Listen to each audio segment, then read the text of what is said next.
A Vesta Charts-ban létezik egy kitüntetett watchlist, amit Star Watchlistnek nevezünk. Ezt a funkciót arra érdemes használni, hogy egy nagyobb tickerlista átnézése után ide kerüljenek a figyelő listára került papírok. A szokásos módon alakítsunk ki egy erre alkalmas favorit nevezetű watchlistet. Hogy ez a listánk legyen a Star Watchlistünk, ezt ki kell választani a csillag jelet, ahol a felugró ablakból ki tudjuk választani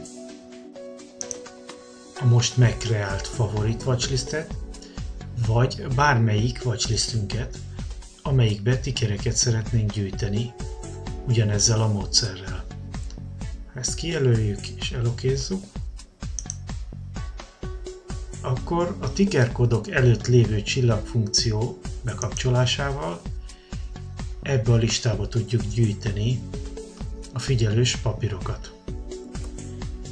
A Star Watchlist működését úgy szemléltethetjük a legjobban, ha bekapcsolunk még egy watchlist ablakot, amire az egyik workspace kialakításakor érdemes gondolni. A DO30-as listájának a lapozása közben úgy döntünk, hogy a Bank of America érdekes lehet ezen a héten, és figyelőlistára szeretnénk tenni, akkor a csillag megnyomásával bekerül a figyelőlistánkba. Ugyanúgy a Caterpillarral jutunk erre a meggyőződésre. Ő is bekerül a figyelőlistánkra.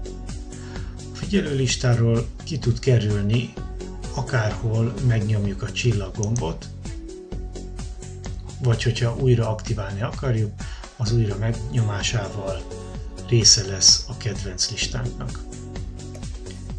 Bármilyen más listán végezzük el ugyanezt a műveletet, mindegyik a favoritba gyűjti a figyelni kívánt papírokat. A watchlistek közötti manipulálásra az ablakok közötti drag and drop funkció több lehetőséget is ad.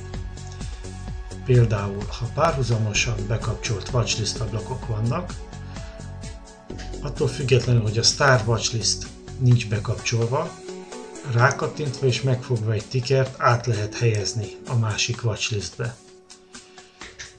Vagy lehetőség van arra, hogy magából a chart ablakból megfogunk egy tickert és úgy helyezünk be az egyik watchlistbe. Ezeknek a módszereknek a segítségével könnyen kialakíthatóak a szükséges watchlistjeink.